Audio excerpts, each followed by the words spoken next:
This case is the 1919 case of Schenck versus United States. And this case is from like the World War One era. And Schenck was Charles Schenck, who was a socialist.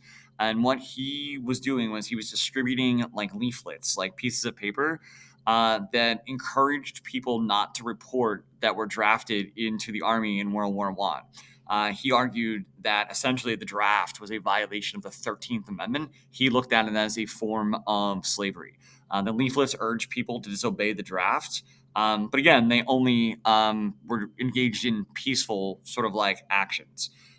Schenck was ultimately charged with conspiracy to violate what was called the Espionage Act, which basically made it a crime to interfere with the United States government's like effort to fight World War One. So the question at stake is: was Schenck's conviction, which he was convicted under the Espionage Act, is this constitutional? This is a First Amendment free speech case because it involves a man basically peacefully distributing pamphlets that tell people not to report when they were drafted into the army in World War One.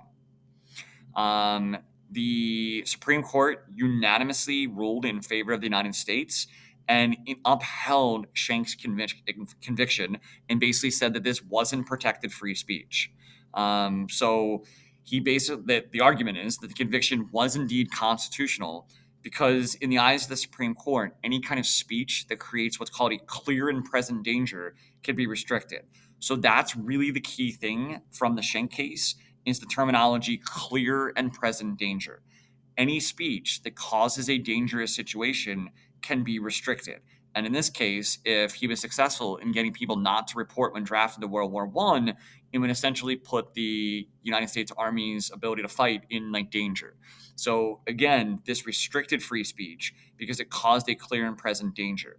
So going forward, this establishes what's called the clear and present danger test, where it's like guidelines in the future established by this case that if speech again causes a dangerous situation to result, it's not protected. So it's a First Amendment free speech case that establishes the clear and present danger test.